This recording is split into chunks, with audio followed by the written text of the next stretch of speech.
겟세마네 기도는 십자가 고난의 마치 예고편과 같은 것이었습니다.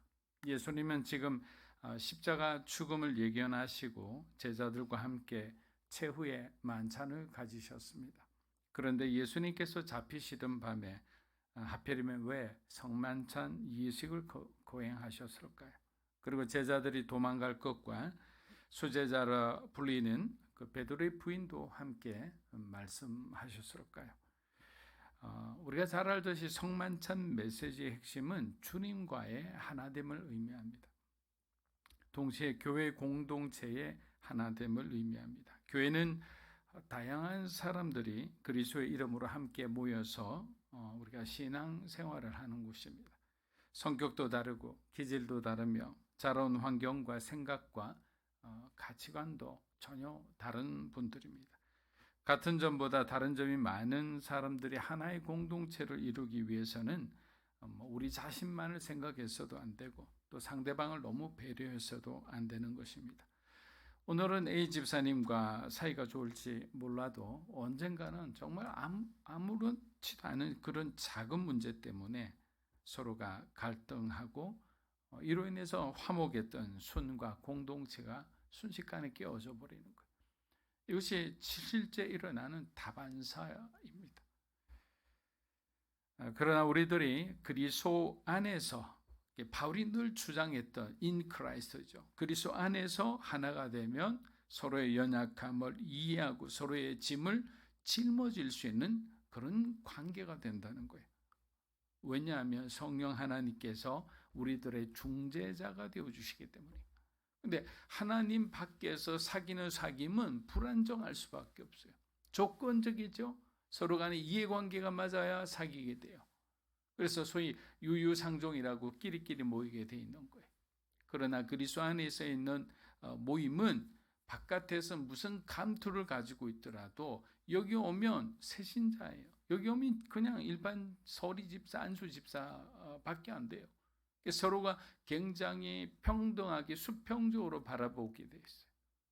근데 여기 와서 바깥에 있는 뭔가 나는 장관 출신인데 나는 총장 출신인데 이거는 의미가 없는 거예요. 그것이 아주 만연했던 곳이 바로 고린도 교회였습니다. 고린도 교회는 아주 잘 사는 사람들, 또 로마의 어떤 관직을 하는 사람들, 반면에 그들의 노예들, 종과 같은 사람들이 함께 예배를 드렸기 때문에 그런 교회는 문제가 있을 수밖에 없는 거예요. 예수님께서 성만찬을 하신 이유는 그리스도 안에서 너희들도 하나가 되라는 거예요. 나하고 하나가 되듯이 너희들도 서로가 하나가 되라. 그래서 우리에게 주신 새 계명은 수직적으로 바라보면 하나님 사랑, 수평적으로 바라볼 때는 이웃 사랑이 되는 거예요. 그래서 하나님 사랑만 하면 온전한 사랑이 아니에요. 그러나 하나님의 말씀을 우리가 순종하지 않는 거예요. 하나님은 하나님과의 사랑을 통해 받은 그 사랑을 가지고 이웃을 사랑하라고 그렇게 말씀하셨습니다. 그래서 너희가 하나가 될 때 뿔뿔이 흩어지지 않고 승리할 수 있을 것이다 라는 거예요. 교회가 하나가 되면 세상이 감당하지 못해요. 그런데 교회가 막 분열이 나고 뿔뿔이 흩어지게 되면 교회는 세상의 밥이 되죠. 그런데 바로 그 자리에서 가룟 유다가 자리를 박차고 나갑니다.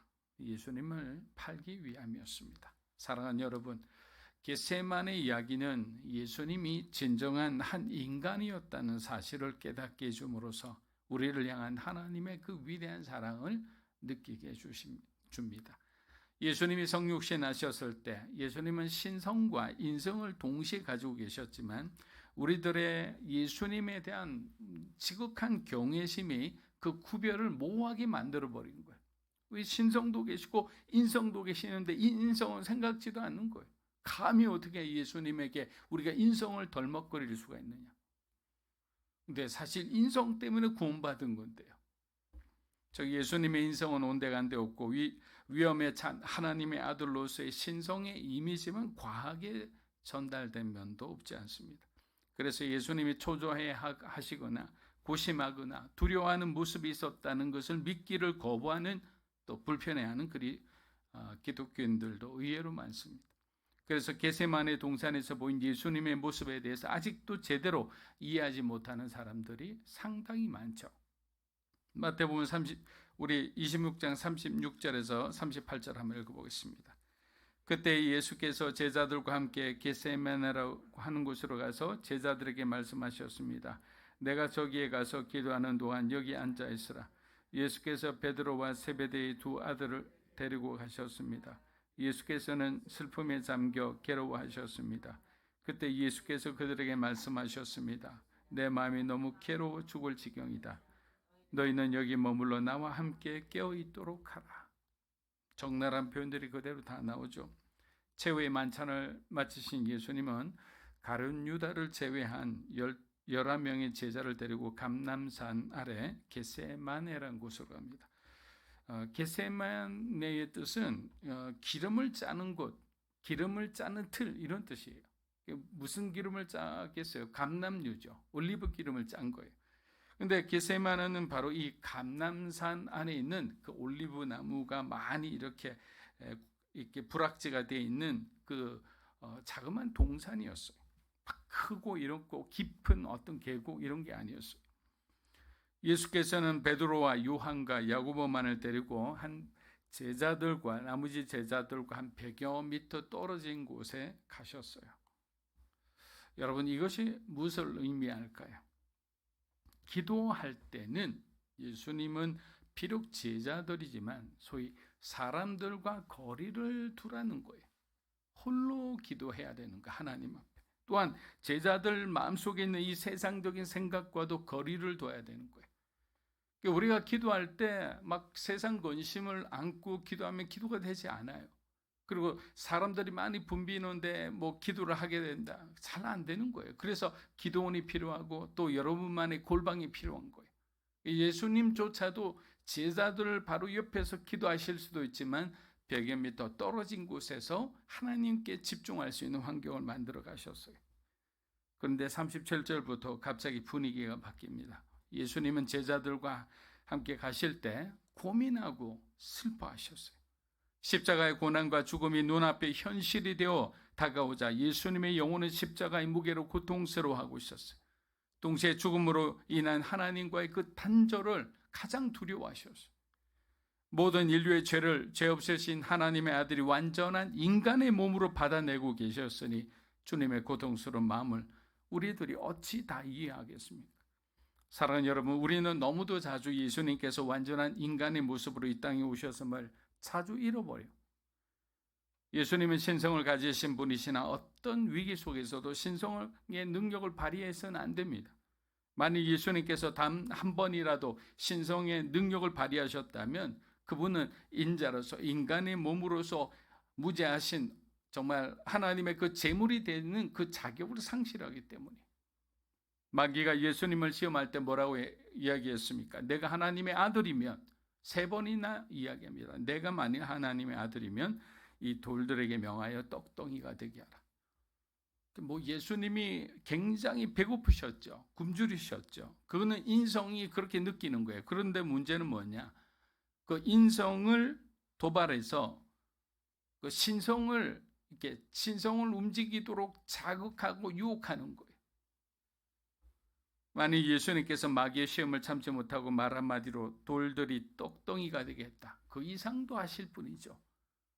그러나 그렇게 하는 순간에는 공생의 사역 시작도 하기 전에 주님의 구원 사역은 실패로 돌아갈 겁니다. 지금 예수님의 인생은 죄의 무게로 죽음의 공포로 인해 하나님과의 단절에 대한 두려움으로 지금 극한의 슬픔과 고통을 느끼고 계시는 겁니다. 누가복음 22장 41에서 44절입니다. 그들을 떠나 돌들질 만큼 가서 무릎을 꿇고 기도하여 이르시되 아버지여, 만일 아버지의 뜻이거든 이 잔을 내게서 옮기시오. 그러나 내 원대로 마시옵고 아버지의 원대로 되기를 원하나이다 하시니 천사가 하늘로부터 예수께 나타나 힘을 더하더라. 예수께서 힘쓰고 애써 더욱 간절히 기도하시니 땀이 땅에 떨어지는 핏방울 같이 되더라. 여러분, 유대인들은 주로 이렇게 서서 막 기도했어요. 그래서 여러분 통곡의 벽에 보면 사람들이 랍비 모양을 가지고 막 이렇게 하는 걸 볼 거예요. 이게 이제 보통 유대인들이 기도하는 어떤 스타일이에요. 근데 그들이 만약에 좀 마음이 간절해지는 기도를 할 때 어떻게 하느냐, 이렇게 기도하다가 이렇게 손을 올려요. 이 손을 올려 기도하는 게 지금 이 사람은 굉장히 간절한 상태구나. 그런데 예수님은 지금 어떻게 기도하고 계세요? 무릎을 꿇고 기도하고 계세요. 머리를 땅에 쳐박고. 마가복음의 표현대로 하면 땅에 엎드려 기도하셨다라고 되어 있어요. 사랑하는 여러분, 예수님이 땅에 엎드린 것은 모든 결정권이 하나님께 있음을 인정하는 거예요. 내가 기도할 때 하나님, 나는 아무것도 할 수 없습니다. 주님께서 나에게 이 진노의 잔을 받으라면 받겠습니다라는 것이 바로 이 모습 가운데 이미 드러나 계시는 거예요. 42절을 보면 우리들이 오해하기 쉬운 예수님의 기도 내용이 담겨져 있습니다. 만일 아버지의 뜻이거든 이 잔을 내게서 옮기시옵소서. 이게 진짜 예수님의 진짜의 뜻일까요? 이것은 예수님이 그만큼 인간적인 모습을 우리에게 보여주시는 거예요. 그런데 여기서 만일, 이게 굉장히 중요합니다. 만일이란 뜻은 뭐냐? 내가 기도해도 하나님은 그렇게 하실 수 없음을 전제로 한 표현이라는 거예요. 왜냐하면 이 잔은 예수님이 감당하셔야만 하는 인류를 구원할 바로 심판과 죽음의 잔이었기 때문에. 만일이라는 것은 어떤 피해갈 가능성을 가지고 얘기한 게 아니라 하나님은 어차피 들어주시지 않고 나도 어차피 하나님의 말씀에 순종할 것이라는 그런 표현이에요. 이사야 51장 17절입니다. 여호와의 손에서 그의 분노의 잔을 마신 예루살렘이여 깰지어다 깰지어다 일어설지어다. 내가 이미 비틀거름치게 하는 큰 잔을 마셔 다 비웠도다. 자, 예수님은 이사야에서 나오는 이 하나님의 이 분노의 잔, 이 진노의 잔을 마시기가 두려웠어. 그 고통의 무게가 너무나 컸어요. 그러나 그렇게 되면 이 땅에 오신 목적이 이루어지지가 않습니다. 예수님은 결코 자신의 뜻을 관철시키려 하지 않으셨습니다. 그리고 곧 기도가 바뀝니다. 그러나 나의 원대로 하지 마옵시고 아버지의 원대로 하옵소서. 여러분, 이것이 바로 그리스도인의 삶에 가장 필요한 신앙 고백입니다. 우리가 뭔가를 가지고 싶어요. 또 그 시간 안에 그것이 이루어졌으면 좋겠어요. 그러나 우리의 기도는 그것을 향해 나아가지만 마지막 우리의 기도는 그러나 나의 원대로 하지 마옵시고 아버지의 어떤 뜻이 있다면 그 뜻대로 하시옵소서. 왜? 그 뜻이 가장 선하고 가장 나에게 좋은 것이기 때문입니다. 왜? 하나님은 항상 오르시잖아요. 하나님은 실패가 없으시잖아요. 그러니까 내가 원하는 뜻보다 하나님이 원하는 뜻대로 이루어지 주시옵소서라는 것이 바로 주님이 우리에게 가르쳐준 소중한 기도라는 거예요. 사랑하는 여러분, 예수님과 3년 동안 함께 먹고 자며 이스라엘 온 지역을 다니며 생사고락을 함께 온 제자들은 과연 얼마나 예수님의 마음을 이해하고 있을까요? 만일 그들이 주님의 고통을 체휼하고 있었다면 이상한 메시아 왕국 같은 거 바라지도 않았을 거예요. 자기 목숨을 구하고자 주님을 홀로 내버려 두지도 않았을 겁니다. 그리고 가장 중요한 오늘 밤, 이제 내일이면 이제 새벽이면 붙잡혀 가시잖아요. 주를 위해 간절히 눈물로 기도하지 않았을까요? 그런데 이 제자들은 지금 피곤을 이기지 못해 곤히 잠들어 있습니다. 마태복음 26장 40절에서 41절입니다.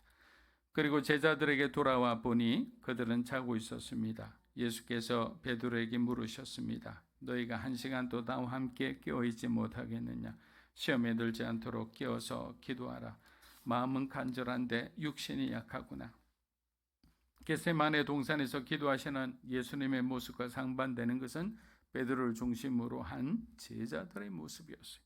예수님이 땀이 피가 돼도 기도하고 계셨던 그 시간에 제자들은 어쩌면 저와 여러분들은 졸고 있었어요. 편안하게. 분명히 그들에게 깨어 기도하라고 하셨는데 너무도 태연히 잠을 자고 있습니다. 그래서 예수님이 이렇게 말씀하셨어요. 나와 함께 한 시간도 깨어 있을 수 없느냐. 부모님들은 제가 하는 말씀을 어느 정도 이해하실 거예요. 여러분들 자녀들에게 얼마나 많은 권면의 말씀을 하고 계십니까? 이거는 이렇게 해야 된다. 조금 이번만은 이렇게 좀 했으면 좋겠다. 예수님이 제자들에게 부탁하듯. 왜? 그것이 굉장히 그의 인생이 중요하기 때문에. 근데 여러분, 자녀들이 여러분의 말을 얼마나 들어주시던가요? 잘 안 들어주세요. 자기들이 원하는 대로 그냥 가는 거예요. 깨어있지도 않습니다. 근데 여기서 그러고 난 뒤에 주님은 뭐라고 얘기합니까? 물론 긴장되고 피곤한 상황은 다 이해해요. 그래서 그들에게 예언적 당부를 하십니다. 시험에 들지 않게 깨어 기도하라. 여기서 시험은 temptation이에요. 유혹입니다. 유혹. 근데 여기서 말하는 유혹이란 무엇일까요? 여러분, 예수님이 받으신 유혹은 고난의 십자가를 지지 못하게 하는 것이었어요. 사단은 끝까지 고난의 십자가를 지는 것을 바라지 않았어요. 왜? 십자가를 지시고 죽는 순간 자기들의 운명은 결정되기 때문이에요. 근데 그것을 십자가에 못 박은 것은 바로 인간의 탐심이죠. 종교 지도자들의 그 정말 월권이었죠. 그럼 우리들이 받는 시험, 주님이 깨어 기도하라, 시험에 들지 않도록 깨어 기도하라고 하신 그 이유는 뭔가요?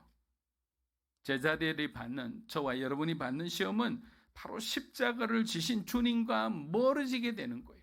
사단은 계속 우리를 유혹해요. 죄를 짓게 합니다. 여러 가지 잘못을 저지르게 해요. 그리고 우리가 정말 여기서 설교 듣고 성도들하고 노는 것보다 더 좋은, 더 매력적인 세상의 놀이들에게 푹 빠지게 해요. 그렇게 되면 어떻게 되나? 주님과 멀어지는 거예요. 지금 우리들에게 말씀하신 거예요. 유혹에 들지 않게 깨어서 기도하라. 너희들이 그런 마음이 들 때마다 기도하라는 거예요. 기도하면 하나님의 마음이 풍성해지고 주를 향한 그 웅장한 마음이 너를 지켜주리라는 거예요. 시험에 들지 말게 깨어 기도하라. 사랑하는 여러분, 우리가 육체의 욕심을 가지고 있으면서 영적인 기도를 할 수 없습니다. 예수님의 말씀은 너희가 지금 세상에 물들어 있다면 제대로 깨어 기도하지 못할 것이다. 기도와 세상은 양립하는 관계가 아니라 서로 적대적인 관계가 있기 때문입니다. 인간적인 생각, 인간적인 관점, 인간적인 가치관이 무너지지 않고 내 자아가 깨어지지 않으면 우리는 아무것도 할 수 없는 거예요. 제자들이 예수님의 부탁을 받고 체면치레라도 기도하려 했지만 어떻게 됩니까? 세상 근심으로 가득 찬 그들은 결국 졸 수밖에 없었습니다. 혹시 이 자리에 요즘 기도가 잘 안 된다는 분들이 계십니까? 만일 저와 여러분이 하나님보다 세상을 더 많이 생각하고 중요하게 생각하고 계시다면 기도가 상당히 어려우실 거예요. 지금 누군가를 너무 미워하거나 하나님이 하시는 일에 우리가 불만이 많을 때 그때도 기도가 잘 안 되실 거예요. 하나님의 시선이 아닌 세상적이고 인간적인 생각과 관점으로 모든 것을 바라보고 판단하고 계신다면 기도의 자리에 나올 수는 있으나 우리가 정말 지성소의 기도는 드릴 수가 없습니다. 그렇게 우리는 먼저 성결하고 정결을 하게 되는 그 방법밖에 없어요. 우리가 하나님께 회개하고 낮아진 마음으로 간구할 때 하나님은 우리의 기도를 들어주시는 거예요. 마태복음 26장 42에서 43절입니다. 그리고 예수께서 다시 가서 기도하셨습니다. 내 아버지, 내가 마시지 않고서는 이 잔이 내게서 떠날 수 없다면 아버지의 뜻대로 해주십시오. 예수께서 돌아와 보니 제자들은 또 잠이 들어 있었습니다. 그들은 너무 졸려서 눈을 뜰 수 없었습니다. 예수님은 제자들을 떠나 두 번째 기도하셨습니다. 무릎을 꿇고 땅에 엎드리신 주님의 기도는 마치 사투하듯 처절하게 기도하셨어요. 그러나 첫 번째 기도와는 확연히 다른 모습을 볼 수 있습니다. 처음에는 할만하시거든 이란 얘기를 했어요. 어떤 가능성에 기초를 했습니다. 근데 이번에는 지나갈 수 없거든 이란 불가능성에 대한 바탕에 이 말이 무슨 뜻이냐? 가능하든 불가능하든 예수님은 오직 하나님의 뜻이 이루어지기를 기도하고 계신다는 사실이에요. 죄인들에 대한 하나님의 진노로 가득한 잔을 굳이 제가 마셔야 된다면 하나님 기쁘게, 이제는 기쁘게 마시겠습니다 라는 신앙 고백입니다. 예수께서 두 번째 기도를 마치고 돌아오니 이번에는 제자들이 자고 있었습니다. 누가는 제자들이 예수님의 일로 슬픔을 이기지 못하고 잠들었다고 말합니다. 이처럼 잠자고 있는 사람들, 우리 영혼이 잠자고 있을 때는 정말 쉽게 깨우기가 힘들어요. 여러분 한번 신앙의 슬럼프를 한번 다 경험해 보셨을 거예요. 기도해야 된다는 부담은 있는데 기도해야 되는데 기도가 잘 안 돼요. 마치 이런 상황인 거예요. 사랑하는 여러분, 깨어 있어야 살 수 있습니다. 깨어 있어야 다시는 사단의 속임에 우리는 속아 넘어가지 않을 거예요. 깨어 있어야 우리들도 이제 주님 곁에서 피가 물이 되도록 정말 세상을 변화시키는 그런 기도를 할 수 있지 않겠습니까? 마태복음 26장 44에서 45절 마지막 구절입니다.